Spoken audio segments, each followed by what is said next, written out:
Olá, professor. Agora a gente vai dar início à quarta parte, né?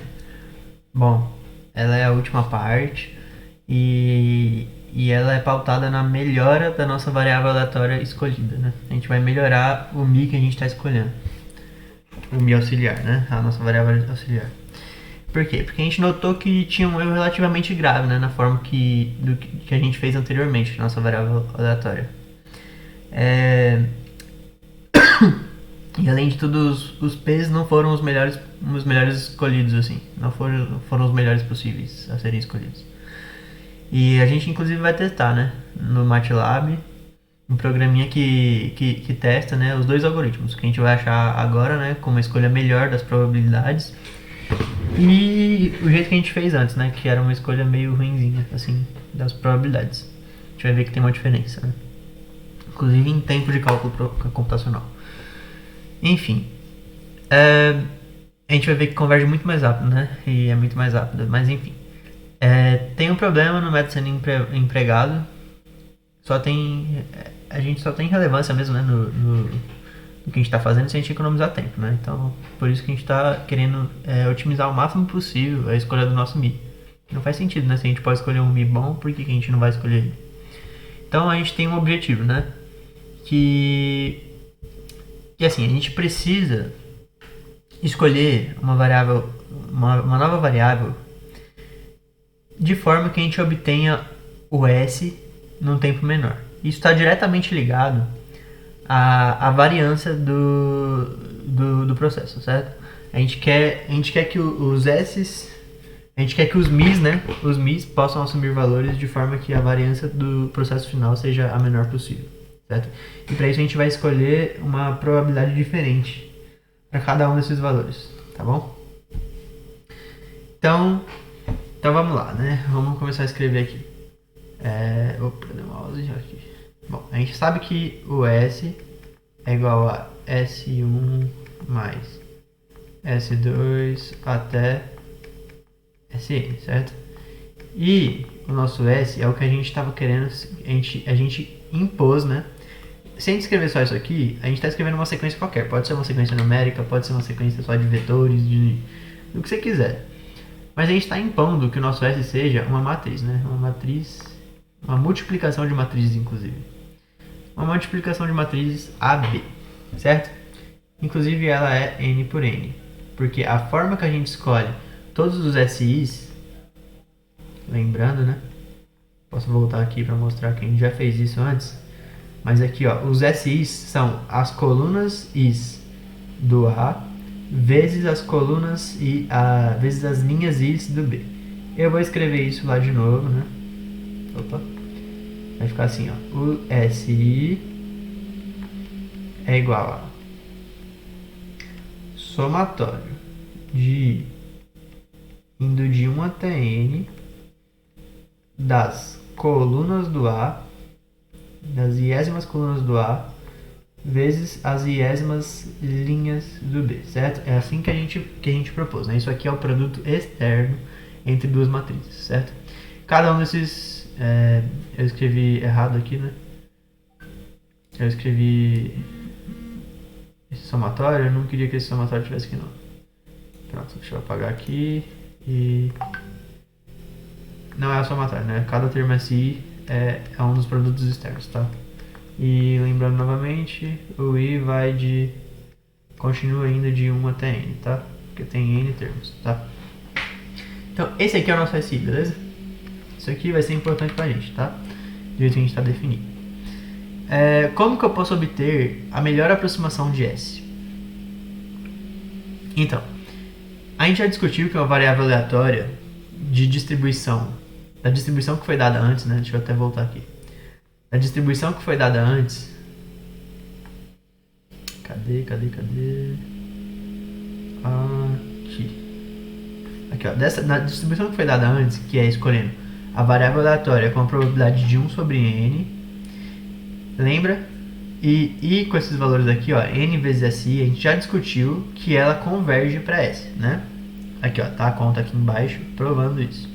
Que dependia essa conta da probabilidade de ser 1 sobre n cortando com n, que era um dos valores que n vezes SI era um valor possível pro Mi, certo? Mas a gente não quer mais escolher desse jeito, a gente quer escolher de um jeito melhor. A gente já provou que daquele jeito o E de Mi dá realmente o S. Mas agora a gente vai escolher diferente, tá? A gente vai escolher da seguinte maneira. A gente vai escolher... A gente vai escolher o Mi da seguinte maneira. Nosso Mi... Nosso ômega, quer dizer, né? Nosso Mi vai pertencer a um conjunto ômega, de tal forma que os valores que o ômega vai... ser escolhido vai ser SI dividido por PI. Tá? Eu vou escrever desse jeito, tá? As probabilidades, porque agora a probabilidade vai ser um número de 1 até n também, tá?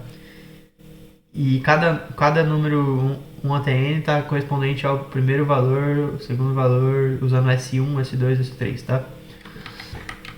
Vai ficar desse jeito agora que eu vou escrever as probabilidades. Então, os meus Mi's, eu vou escolher eles dessa maneira aqui, ó. Tá? Deixa eu só fechar aqui. Então, eu vou ter N possibilidades, né? Continua tendo N possibilidades.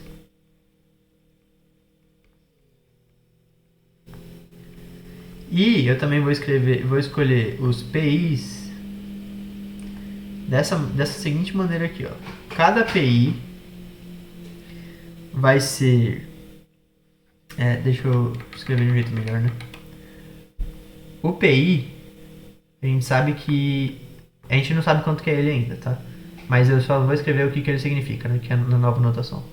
Vai ser o P do Mi, a probabilidade correspondente à variável Mi, de assumir o valor SI sobre PI, tá? Note que, tipo, é engraçado, né? Tipo, o PI depende do próprio PI, certo? É uma notação não totalmente explícita, ela é uma notação implícita, né? Porque é como se fosse uma equação de um lado para o outro, certo? Mas, enfim, esse é o jeito que eu estou definindo minha probabilidade PI, tá? Ela é a probabilidade do Mi assumir o valor SI sobre PI. Então, o que tem de diferente aqui em relação ao outro? Eu estou colocando não mais vezes N, né? Se a gente colocasse que o PI é 1 sobre N, a gente estaria voltando para o caso anterior, né? Porque se fosse... Cada MI seria SI sobre 1 sobre N, que é igual a N vezes SI. E voltou para o caso anterior, né? Então, até que faz sentido o jeito que a gente está escolhendo. A gente só está mudando para uma forma mais genérica. A gente não está decidindo quem é o PI de forma arbitrária como antes. A gente está só colocando ele aí, certo? De uma forma mais genérica para a gente escolher como que a gente vai decidir trabalhar com ele depois, mas não agora. Então, vamos ver se ele ainda continua valendo, né? A propriedade do E do Mi ser S ainda continua valendo, tá? É muito parecido com a anterior, né? Posso fazer x vezes P de Mi da x, né? Estou escrevendo a mais aqui, né? Isso aqui é a mesma coisa que a probabilidade de I indo de 1 até N de 1 sobre PI vezes SI vezes PI. Aqui, né? Os PIs cortam, né? Não é mais o N que corta daquele jeito anterior, né? Que o PI, naquele caso que a gente escolheu, era 1 sobre N. E isso aqui tudo é quem? É o somatório de indo de 1 até N de SI, que é por definição o nosso S, que é a nossa multiplicação de matriz, né? Onde a gente está tudo totalmente pautado. Bom, enfim, a gente percebeu então que esse jeito de escolher o Mi é um dos valores possíveis, né? De se escolher a variável aleatória de forma mais genérica, inclusive com esse PI aqui, em vez de escolher um valor para o PI, estou fazendo de forma mais genérica. Então a gente define o Mi desse jeito aqui. Mas tem um porém, né? Deixa eu ver aqui. Bom, enfim, esse não é o único jeito, tá, de escolher o Mi. Esse é um exemplar, tá? A forma que a gente escolheu o Mi anteriormente, ou desse jeito, tipo, Era só um jeito de escolher, né? A gente tá vendo agora que existem vários jeitos. Dependendo do jeito que eu escolho o PI aí, não importa. Qualquer PI que eu colocar vai dar certo. Se eu quiser escolher tipo P1 igual a 50%, P2 igual a 25%, P3 igual a 12,5%, etc. Você vai entender, né, que a soma dos PIs continua dando 1, né? Inclusive, isso aqui é importante, né? Que eu não escrevi. Qual que é a única condição, tá? Que precisa ser satisfeita, ó. Condição necessária, né? A condição necessária para isso aqui ser satisfeita é que o somatório de I indo de 1 até N de PI, né, de todos os PIs, seja igual a 1. Isso aqui é óbvio, mas é muito importante de ser ressaltado, tá?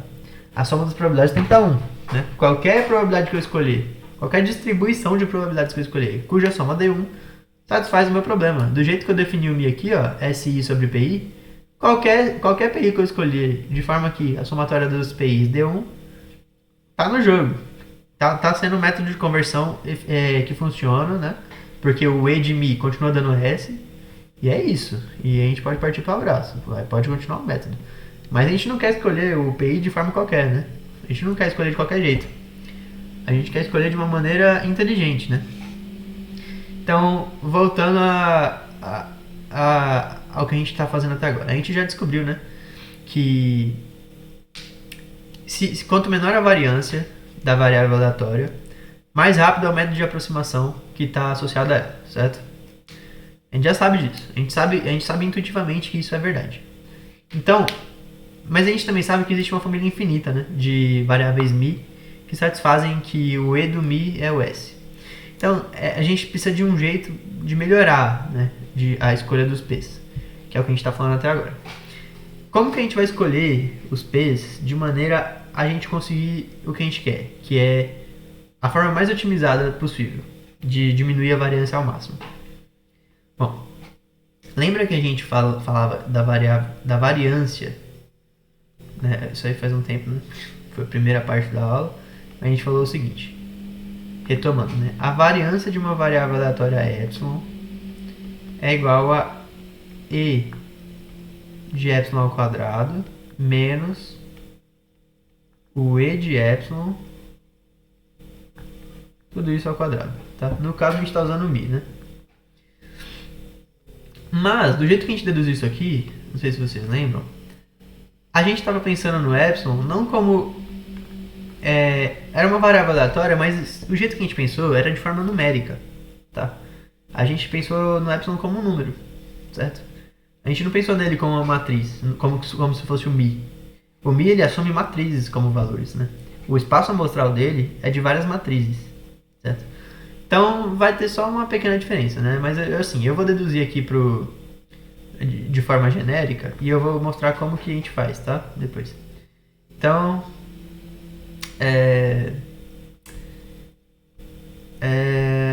deixa eu ver aqui.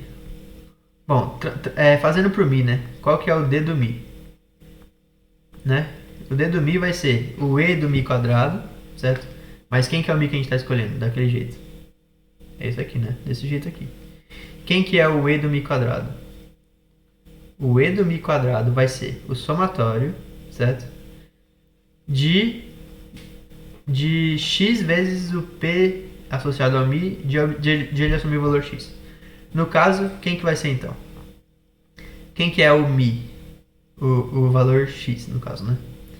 Quem que é o P de E quadrado? Lembra que a gente já fez antes isso aqui? Deixa eu só colocar aqui entre parênteses. Entre parênteses não, deixa eu só fazer aqui do ladinho. Lembra que a gente fez que o E associado a uma variável aleatória ao quadrado era igual ao somatório do P de Mi ao quadrado? Não, a gente fez sem o quadrado, lembra? P de Mi quadrado de obter o valor x vezes x quadrado.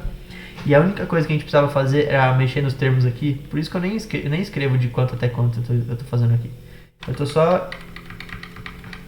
Assim, na verdade eu vou escrever, né? De quanto até quanto. Porque aqui, do jeito que a gente escreveu, ele vai de i igual a 1 até n, tá? Mas lembra que a gente podia escrever desse jeito? Em vez de colocar um mi quadrado aqui, que mudaria os termos aqui, porque a gente está trabalhando com mi quadrado, né? Que seria tipo uma outra variável aleatória. Isso sim poderia ser, sei lá, epsilon igual a mi quadrado. Então seria meio que o p de epsilon. Então, a gente não faz desse jeito, né? A gente já comentou sobre isso antes. A gente faz o p de mi vezes o x ao quadrado. É assim que a gente faz o e de uma variável aleatória ao quadrado. Então, como que vai ficar o e do mi quadrado? O e do mi quadrado vai ser a probabilidade de a gente achar o i. Ó, vai ser o somatório primeiramente, né? Vai ser o somatório de 1 até n do valor que a variável pode assumir, né?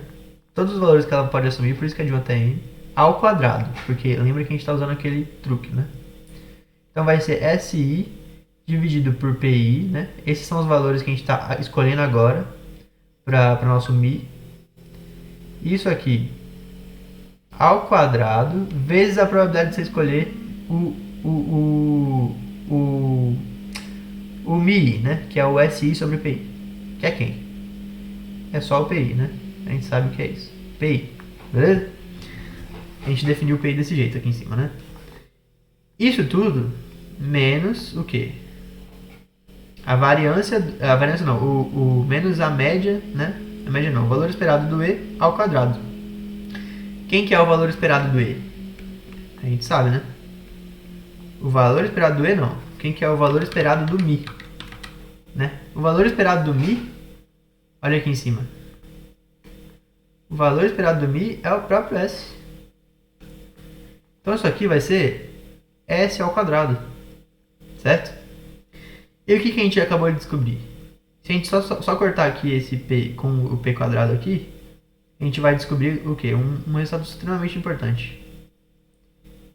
A gente vai descobrir que a variância do Mi é o somatório de I indo de 1 até N de quem? De SI ao quadrado dividido por P de I. Tudo isso menos um S quadrado, que é uma constante. A gente pode analisar esses dois valores aqui, ó, que compõem a nossa variância. Lembra que a gente queria encontrar a menor variância possível? Pois é. E como que a gente pode pensar nisso? Bom, a gente quer otimizar, né? Primeiramente, eu já vou falar que é o seguinte. Na hora que a gente deduz a equação do... Eu já falei isso antes, mas eu vou falar de novo. Na hora que a gente deduz a equação da variância, a gente estava tratando como se fossem números, certo?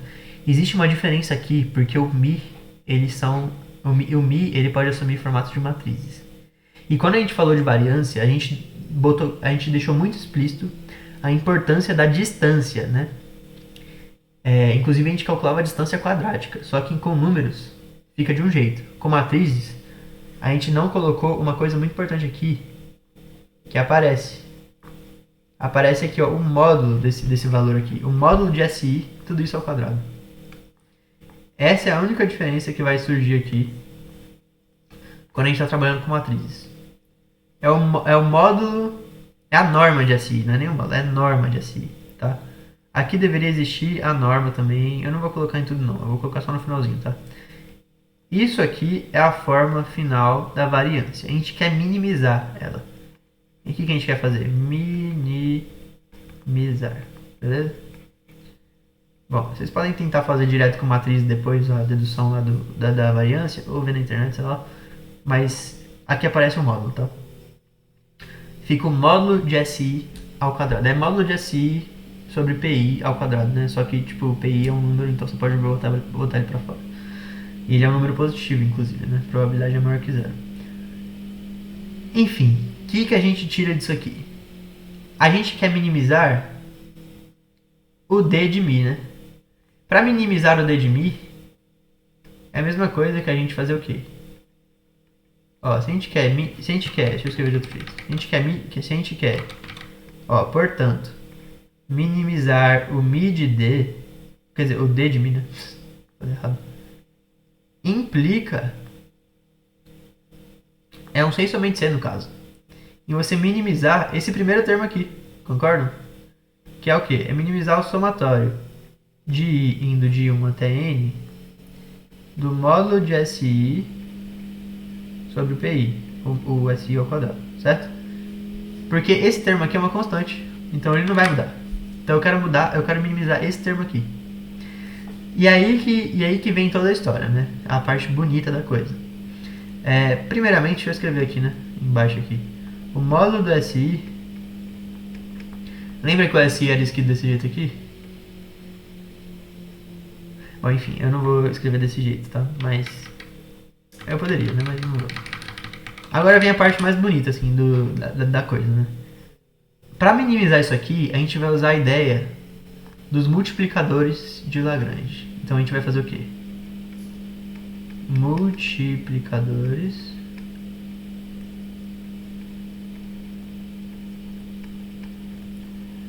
de Lagrange. Essa parte aqui pode parecer meio mágica assim, mas funciona, pessoal. O negócio é doido mesmo. É o seguinte, a ideia é, o que a gente sabe? A gente sabe que esse termo aqui, certo? Eu preciso minimizar esse termo aqui. Como que eu minimizo esse termo? Eu vou chamar ele de, sei lá, sei lá, o que eu posso chamar ele? Vou chamar ele de... Poxa, buguei no que eu vou chamar ele. Sei lá, eu vou chamar ele de Y, vai. Pode ser. Y, beleza? Vou chamar ele de Y. Como que eu minimizo o Y? Primeiramente eu vou reescrever o Y. O Y vai ser igual a... Eu vou copiar ele de novo aqui, certo? Do jeito que tá ali mesmo. 1 até N. Do módulo de SI ao quadrado dividido por PI. Certo? Módulo não, do coisa. E a gente sabe também o que? A gente tem duas condições, né? Acerca do problema. Inclusive as duas estão, ó, enquadradas no quadro, né? A gente sabe também que o somatório de PI com I indo de 1 até N é quem? É 1, né? Então qual que é a ideia aqui? A ideia é a gente pegar e somar zero. Ou subtrair zero. Como assim? A gente pega isso aqui tudo, certo? Vou botar entre parênteses aqui para não confundir. E eu vou subtrair de um valor chamado, de um valor lambda que multiplica o somatório de PI com I indo de 1 até N menos 1. Isso aqui é zero, né? Se você parar para pensar. Só que está multiplicado por uma variável lambda. Por um lambda aqui, né? Que surgiu do nada, assim. Tudo bem. O que a gente pode tirar disso? Bom, deixa eu copiar isso tudo aqui e eu passar para a próxima página. Opa! Bom, vou copiar isso aqui. E vamos passar para a próxima página aqui. Pronto. Tá. O que eu posso fazer com isso aqui? Seguinte. Eu vou pegar essa expressão y e vou brincar com ela. Eu quero ver se eu definindo o y desse jeito aqui, se eu minimizar o y, tô no jogo, né? Ganhei o que eu queria. Mas o que eu posso fazer aqui para minimizar ele, né? Eu posso fazer uma derivada, certo? E igualar a zero. Beleza? No caso, eu vou fazer a derivada parcial de y. Essa não é a parte mais bonita não, tá? Mas eu vou só mostrar que a gente pode pensar nisso aqui, né? Nesse somatório aqui do PI, como sendo tipo uma constraint. Falando melhor, é uma condição, certo? Uma condição que o y deve ter intrínseca ali, né? Se eu somei o PI menos 1, isso aqui tem que ser zero, né? porque existe uma condição à parte. E de fato, se eu fizer a derivada do y com relação ao gama, ó, tratando o gama como se fosse uma variável. Quem que é essa coisa aqui? É o próprio somatório de igual a 1 até n de pi menos 1. Isso aqui eu vou falar que é igual a zero, porque eu quero minimizar o y, né? Quer dizer, é igual a zero não. Tipo, isso aqui é igual a zero, não porque eu quero minimizar o y, mas porque é igual a zero mesmo, né? Então, estamos no jogo, né? O y, no caso, a dependência dele com gama, com lambda, é pra ele zerar, entendeu? Mas isso não tem nada a ver com a condição de se eu fizer isso aqui, ó. A derivada parcial do y com relação a pi, certo? Lembra que pi era uma variável que a gente quer descobrir quanto que ele é? Então eu vou ignorar todos os outros p's que não sejam pi. O pj, o pk, o pn, pm, eu vou ignorar. P1, P2, P3, P4, tudo, eu vou ignorar. Eu só quero o pi. Eu quero o pi. Então, todos esses termos aqui que estão nesse somatório, eu vou pegar só o que tem pi. Todos os termos que estão nesse outro somatório aqui, eu vou pegar só o que tem pi. E eu vou fazer a derivada parcial do y com relação a pi e vou igualar a zero. Certo? Por quê? Porque eu quero obter o menor resultado possível para cada pi que eu escolho. Certo? Eu quero que a variância, o y, seja o menor possível. O que implica que a variância vai ser a menor possível. Certo? Da nossa variável aleatória. Então como é que fica a brincadeira aqui? Aqui vai sobrar só um pi, né? Aqui você vai meio que sumir com esse somatório, né? Vai sobrar só o pi. Aqui vai sumir com esse somatório. Vai sobrar só o pi, certo? E como que fica a derivada em relação ao pi? A todos os pi's. Bom, embora aqui seja um zero, né? Eu estou somando, só subtraindo zero, eu posso fazer as derivadas em relação ao lambda, por exemplo, e ao i, por exemplo, né? E eu vou achar um valor para isso. Beleza? E aí que tá. Aqui vai ficar menos módulo de SI ao quadrado dividido por quem? Por PI ao quadrado. Isso vai ser igual a quem? Deixa eu botar aqui, né? Qual que é a derivada do PI com relação ao lambda aqui? Esse lambda que eu estou escolhendo. Aqui vai sobrar só o pi vezes lambda, né? Todos os outros que estão multiplicando lambda vai sumir, certo? Então vai sobrar só lambda. Interessante. Vai sobrar aqui lambda. Inclusive aqui eu acho que é mais mesmo, tá? Fica mais bonito. Eu quero que seja mais, tá? Se eu não me engano, o jeito original de fazer é com menos, mas não muda nada. O lambda é só uma constante que a gente vai encontrar agora, né? Inclusive. Isso aqui é zero. Mas, rearranjando, o que eu posso escolher? O que eu posso falar? Eu posso falar que o PI vai ser o módulo de SI. Tá interessante isso aqui, hein? Eu estou conseguindo achar uma expressão pro PI dividido por quem? Pela raiz quadrada de lambda. Cara, isso é muito interessante. É muito interessante. Então eu consegui uma expressão para o PI que depende proporcionalmente do módulo do SI. Você tem noção do poder que a gente está conseguindo aqui? E outra, digo mais, a gente não tem a expressão do PI? Por que a gente não simplesmente substitui ela aqui? Na constraint. Né? A gente pode fazer assim, né? O somatório do PI, que é o somatório disso tudo aqui, tem que dar 1, certo? Então vamos lá, somatório do PI tem que dar 1. Vamos continuar aqui então. I igual a 1 até n de quem? De módulo de SI sobre raiz de lambda é igual a 1. Eu posso botar o raiz de lambda para fora, porque ele é uma constante. Então quem que é o raiz de lambda? É o somatório de I indo de 1 até n do módulo de SI. Quem que é esse somatório aqui? Olha que coisa mais linda. É o próprio S.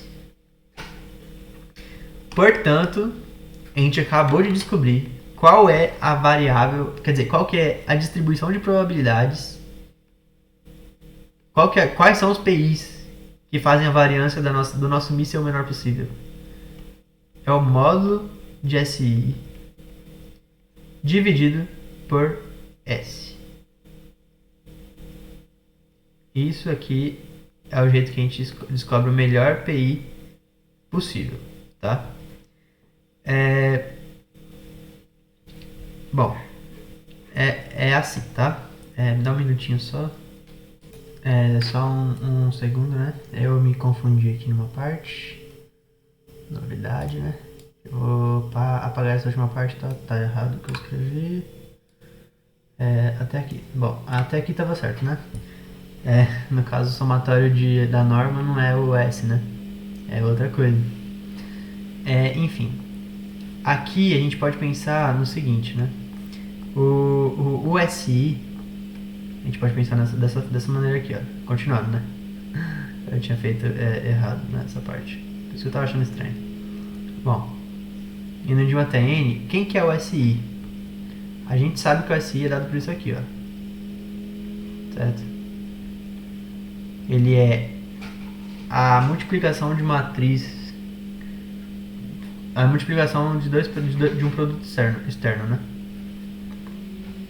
Do vetor formado pela coluna de A e pela linha de B.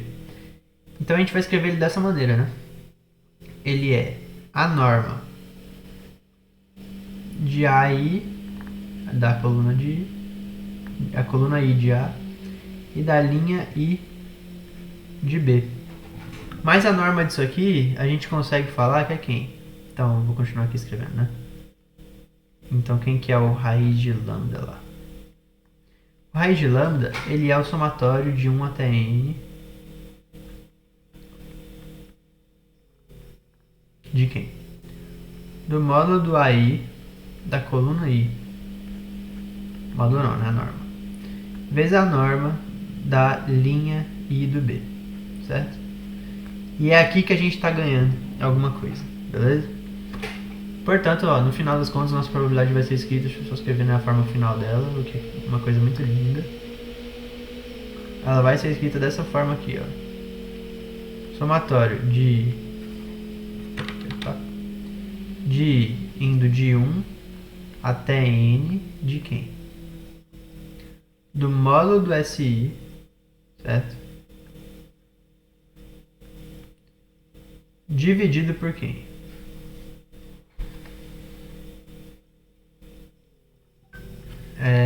Peraí. Escrevi de outra forma. Escrevi errado. Módulo de SI, tudo isso, né? Dividido. Tudo isso dividido pelo somatório de igual a 1 até N de quem?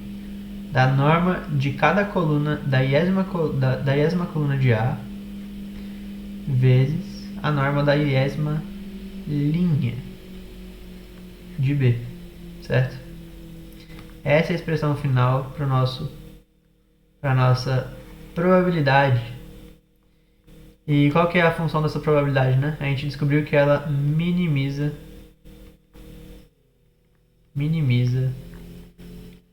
a nossa variância da variável aleatória, beleza? Essa é a probabilidade I que eu quero usar, então. Essa é a probabilidade que eu vou usar. E qual ganho que a gente teve fazendo tudo isso? Bom, primeiro, a gente saiu de um programa que fazia cálculo de matrizes com uma... Eu vou escrever aqui, né? Qual foi o nosso ganho?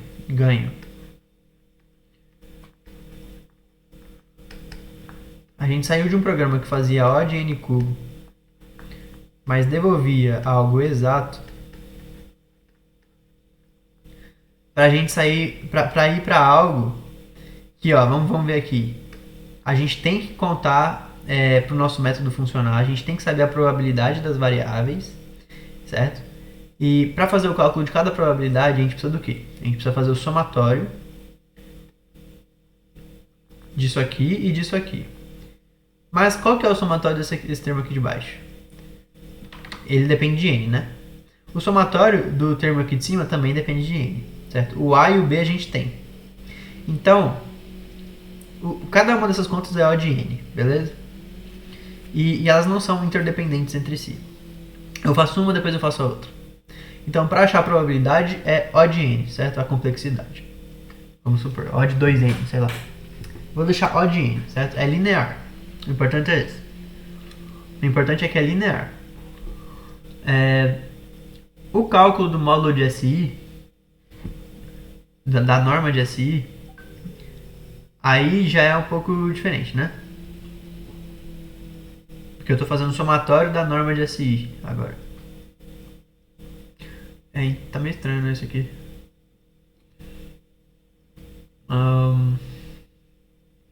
O raiz de lambda teve que ser o somatório da norma de SI. Então, PI... Ah, então, aqui tá errado, né? Escrevi de novo errado. Eita, tô meio desatento. Pera aí. Aqui não tem somatório não, tô ficando doido. Enfim, o módulo de SI aqui, né? A norma de SI é fácil da gente achar, certo? Esse não é o nosso problema. Certo? Deixa eu melhorzinho aqui. O nosso problema não é achar o módulo de SI, certo? Porque isso aqui é algo fácil de achar. Nosso problema é calcular os SIs agora, certo?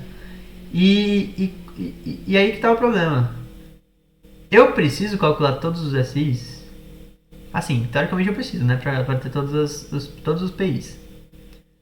Mas eu quero só as normas dos SIs. Certo? A norma do SI é mais fácil de calcular. Eu vou até reescrever de novo essa parte aqui de cima. Essa parte aqui de cima. A norma do SI, eu vou escrever ela como se fosse de novo, né? Eu já fiz isso antes. Eu vou escrever ela como se fosse a norma de A I vezes a norma de B I. Do jeito que eu escrevi embaixo. Então, tipo, o nosso problema de achar probabilidades está fácil, né? Tendo A e tendo B, isso aqui a gente faz de uma tacada só, com N interações. A gente só precisa das N linhas e colunas do A e do B, e fica um A de N, certo? Para achar as probabilidades. E o que mais a gente precisa, além das probabilidades? Vamos ver aqui atrás. A gente precisa dos MIs, né? O Mi que a gente está escolhendo é o SI dividido por PI, certo? Mas aí que tá, a gente precisa calcular todos os SIs? A gente não precisa. Se a gente calcular todos os SIs, vai ser uma perda de tempo, certo? Mas a gente não precisa, por quê? A gente só precisa da norma do SI. E a norma do SI a gente tem de todos. E para calcular a norma de todos os SIs, é um O de N. Então a gente tem O de N para calcular as normas. E a gente tem que calcular o SI que a gente for usar só. Então, vamos supor que eu tenha a probabilidade já associada a cada termo SI. A partir do momento que meu número randômico seleciona um desses termos, usando a probabilidade como meio para escolher qual que ele vai escolher, aí sim ele computa qual que é o SI relacionado a ele. Entende? Então, tipo, você só vai gastar o cálculo mesmo para computar K valores de S, no máximo, porque você pode pegar valores repetidos. Então vamos supor que você não pegue nenhum valor repetido. Qual que seria o O, né? Porque é o Big O de N. Qual que seria o caso pior, assim? Você teria que calcular todos os K valores que a sua variável vai tomar como valor mesmo, né? Que vai ser o SI dividido por P de I, né? Os P de Is a gente tem com O de N. É separado, a gente fez separado esse cálculo. Tendo todos os PGIs, você tem uma variável randômica. Ela tem as probabilidades de ser atribuída a cada um dos valores, né? Você nem sabe qual é o valor, mas você sabe a probabilidade de você ter ele. Porque você gastou O de N para isso. Daí o que você faz? Você pode simplesmente calcular o que você caiu. Você vai fazer K interações? Lembra que a gente fazia K interações? Ó, o segundo passo. A gente já declarou o formato do Mi, certo? Que é SI sobre PI. A gente nem sabe quem é SI. A gente sabe todos os PIs. A gente quer K números MIs. Mi1, Mi2, Mi3 até MiK. E depois a gente vai tomar a média disso aí. E é isso que vai ser a nossa aproximação. Mas assim, tomar a média é um cálculo simples. Você vai precisar só somar tudo e dividir por k. O problema aqui, então, é achar os valores de k, né? Vai ser um O de k, não vai? Porque vai ser no mínimo um O de k, certo? Você tem aqui um O de n para calcular os PIs, né? E agora você quer saber quanto que é o Big O de n? Quanto que é? O que você coloca aqui para você calcular os k valores SIs? Com o i indo de 1 até k. Nesse caso, né? Porque a gente só vai escolher k valores. A gente escolhe o k do jeito que a gente quiser. Sabe? E quem que é isso aqui é O de quantos? Aí é que tá. Deixa eu só confirmar aqui, né? Pra não falar besteira. Aqui, voltei, né? Enfim, a gente tava aqui falando sobre qual que é esse O aqui. Então, a gente pode voltar... A gente pode voltar lá no comecinho, que a gente tava falando sobre produtos externos. E a gente pode lembrar que a gente ia... Que pra calcular um produto externo, a gente fazia o quê? Para calcular o S1, por exemplo, a gente pegava a primeira linha do A e a segunda, a primeira coluna do A e a primeira linha do... Primeira coluna do A e primeira coluna do B, certo? No caso, você pode imaginar um A gigantesco, você pega aqui a primeira linha. E aqui, tipo, um monte de valores. E um B gigantesco também, e você pega a primeira linha. E vários valores, vamos pensar assim. Qual que é o cálculo que está sendo feito aqui? É o UI vezes quem? O VI transposto, certo? Isso aqui a gente pode usar o algoritmo normal de multiplicação de dois vetores. Você pode tratar os vetores como se fossem matrizes mesmo. Como que você multiplica duas matrizes para você achar outra? Lembra que era O de n cubo? Mas nesse caso aqui não é n cubo, né? Nesse caso aqui não é n cubo. Por quê? Qual que é a dimensão desse vetor aqui? Lembra que a gente tratava a matriz A como se fosse uma matriz M por N e a matriz P como se fosse N por P? E que a multiplicação dessas duas matrizes era O de M vezes N vezes P? Só que aqui a gente não está multiplicando a matriz inteira, né? A gente está multiplicando dois vetores. Um vetor que é nx1 e outro vetor que é 1xn. É como se o meu novo n fosse 1, né, para fazer o O meu m fosse o n e o p fosse o n. Então isso aqui é o que? É O de n quadrado, certo? É n vezes 1 vezes n. Então a gente já diminuiu a complexidade lá do nosso algoritmo. Para cada... Então a gente vai fazer k vezes... O que? A gente vai fazer k vezes a multiplicação de dois vetores, né? 1 por n e de n por 1. Então qual que vai ser o O? Vai ser o O de n quadrado vezes k. Certo? K vezes uma multiplicação de O de n quadrado. Então isso aqui vai ficar O de n quadrado, né? No final das contas, a gente conseguiu diminuir para O de n quadrado vezes k, né? Dependendo do k que a gente escolher, isso aqui está muito bom, né? Entre esses dois aqui, né? O de kn quadrado para O de n, a gente consegue fazer o O de n quadrado k, e dependendo do k que a gente escolhe, a gente pode escolher algum valor, por exemplo, vai valer a pena já. Se a gente escolher k igual a n, já não vale muito a pena. Valeria a pena, sei lá, se você escolhesse o k igual a raiz de n, raiz cúbica de n, alguma coisa assim, sabe, certo? Já diminuiria bastante o tempo. E a gente pode ver, né? Porque o n é um valor muito grande. Se você vai de n para sei lá, raiz de n, vamos supor que você tem, sei lá, 10 elevado a 3, o n, né? E você quer o k sendo igual a 10, raiz cúbica de n, você diminuiu o O de uma coisa que era O de 10 elevado a 9, foi para 10 elevado a 7.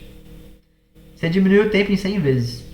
Certo? Só fazendo isso. E isso com um n que eu estou falando que é 100. Que nem é um valor tão grande assim. Se a gente for calcular a matriz, sei lá, de 100 mil, 20 mil com n, né? Isso aqui dá uma diferença absurda no tempo. Certo? E a aproximação é a mínima, certo? A mínima variância possível, a melhor aproximação que a gente podia querer para esse problema. Então, bom, é desse jeito, né, que a gente escolhe, né, a nossa variância e tudo mais. É assim que a gente escolhe o P, para a gente diminuir o máximo possível a variância. Esse aqui é o jeito mais otimizado, né? Em relação ao jeito anterior, né? Muito melhor. Ele converge muito mais rápido. Você consegue diminuir o tempo em muito, dependendo do N que você está trabalhando. A gente vai trabalhar com os N's assim, relativamente grandinhos daqui pra frente, né? A gente vai mostrar num programinha, né, que a gente tem aí, que simula esses algoritmos de multiplicação randômica de matrizes, né, que é o que a gente está fazendo até agora. A gente vai mostrar com um valor relativamente alto, mas não tão alto assim, tá? Na prática você pode lidar com valores muito piores, tá? Para fazer. Inclusive que o seu computador literalmente não consiga calcular de tão grande que é o odd n cubo. Que você poderia simplesmente transformar em um odd, sei lá, n.